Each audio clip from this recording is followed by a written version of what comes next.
Well, another expiring Mets free agent has signed with the Los Angeles Angels. This time it is Aaron Loup. In this video, I'm going to talk about the Aaron Loup signing, what it means for the Angels, what it means for the Mets, and my reaction as a Mets fan and the way I'm feeling about this signing. If you like this video reacted to a free agency signing and my thoughts on it, make sure to leave a like. Comment down below, who do you want to replace Aaron Loup? Because now that he's not on the Mets anymore, the Mets have nobody in their bullpen that is left-handed. So what kind of left-hand relievers should they be looking at, and which ones would you sign? And if you want to help the channel grow and really make me feel better about this Aaron Loup signing, you always can subscribe or tell a friend and tell them subscribe or tell a family member. It's the season of giving, so why not hit that subscribe button? So let's talk about this Aaron Loup signing. Obviously, Loup had a great year with the Mets, finishing with a 0.95 ERA, which was historic pretty much, especially for the Mets. And Aaron Loup did it in a variety of ways. He wasn't your traditional left-handed specialist, which is a bit of a lost art now that there is that 3-batter minimum rule. So the Mets used Aaron Loup in a multitude of roles. They had him open games, they had him come in the middle of games,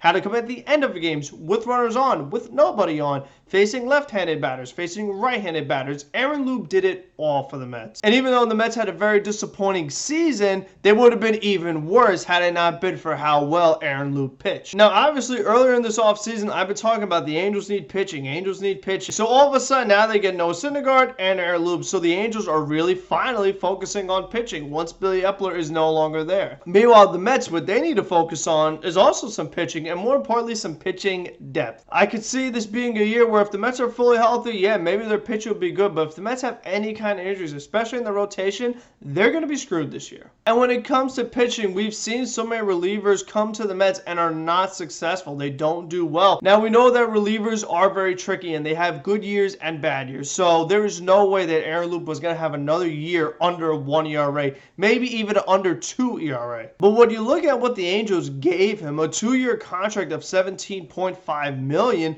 that really isn't that unreasonable. At least from anywhere to a $7 to $8 million average annual value, which is what counts towards the luxury tax. And we see relievers that have average annual values of $10 million who are not as good as Aaron Loup. Look at what the Mets gave Familia, and look at what the Mets gave Betances coming off of an injury. And those guys did not have the years that Aaron Loup had this past year. So the fact that Aaron Loup was cheaper than that, I think it's a sign the Mets should have done. But then plenty of people are saying, oh, well, you know, Aaron Loup, he had the good year at the Mets. Oh, they should just get Andrew Chafin instead. Andrew Chafin's only good year was this year too, so what are you saying? If you have concerns about Aaron Loup not being as good next year as he was this year, you should have those same exact concerns from Andrew Chafin. So it doesn't work like that, especially the fact that he's never pitched in a New York Mets uniform. You want to get Jake Diekman? His only good year was 2020. And we know that 2020 seasons are basically irrelevant now because there were very few guys that played the same in 2020 as they did the year after that. It's just frustrating because when you look at the list of the other guys that are out there, I mean, who are you going to sign? Alex Claudio, Sean Doolittle? Are you going to bring back Brad Hand after he struggled when he came to the Mets? I mean, who are you going to get? Tony Watson, Andrew Miller? I mean, these guys are 37 years old. Loup is up there in age as well, but Jake Diekman's even older. Andrew Chafin is around the same age as Aaron Loup, so I don't understand why you wouldn't want to keep the guy you already had.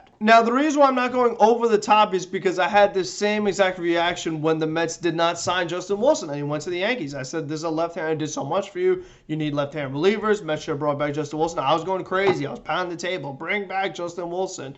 And he ended up struggling. He had some injuries and things like that. And I believe that was because of how much the Mets used him. The Mets overworked Justin Wilson, and he was not able to replicate that. So regardless, the Mets will have to fill that void. They will have to get another left-hand reliever. Ideally, I like them to get multiple left-handed relievers. You could bring back Rich Hill, maybe move him to the bullpen because he does have the kind of stuff that would make for a reliever. He's not a guy that would pitch that far in games anyway when he started. And we've seen more moves tonight as the San Francisco Giants re-signed Anthony DeSclafani for a 3-year, $36 million deal. This is a guy that I really would have loved on the Mets because even if the Mets do bring back Marcus Stroman, they still do need more starting pitching, especially with Noah Syndergaard going to the Angels. Like I said, you need that pitching depth in case anything happens to DeGrom again. In case anything happens to Carrasco or Taijuan Walker, the Mets need to have other guys ready to pitch and be successful. And DeSclafani is a guy that flew under the radar like he did for that contract. $12 million AAV. That really is not that bad of a contract when Marcus Stroman is asking for double. So DeSclafani is guy's a guy I would have loved, but he is now off the board.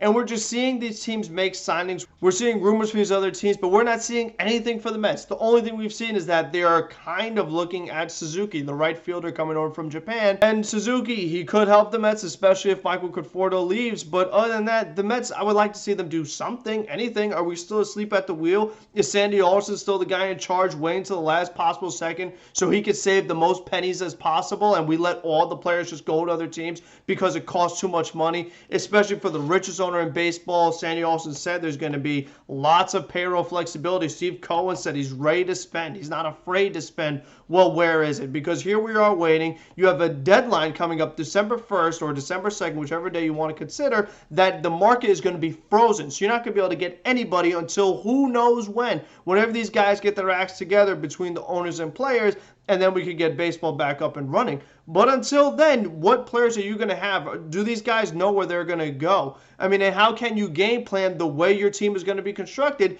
if you don't sign anybody and you go months and months and months before the market picks back up? So I would like to see the Mets do something, anything, because this team does need a lot of work. This team does need to sign multiple players. And I didn't say go out there, get crazy stars. I didn't say, oh, go get me Carlos Correa, go get me Max Scherzer, because that stuff is unrealistic. But I want to see them get the DeScalfanis. I want to see them get some more left-handed relievers, even a Suzuki, because it looks like his contract won't be too crazy. So, again, you can get multiple pieces, because no matter what player you throw out there, whether it be Correa, be Scherzer, whoever free agent you want to say, the Mets are not one player away. They have got to make multiple moves. And I think Aaron Loup, he would have been a pretty solid move. If he has a bad year this year, he does. But whoever the Mets sign, I don't think they're going to have a better year than Aaron Loup. So until the Mets actually do something, or maybe when another Mets player signs somewhere else, or when other teams make smart moves, then that'll be the next video. There is no Mets Weekly on Thursday because it's going to be Thanksgiving. So have a happy Thanksgiving, everyone. Be safe, be smart. And until the next one, let's go Mets. Wake up Sandy Alderson. Wake up Billy Epler. Go get some players.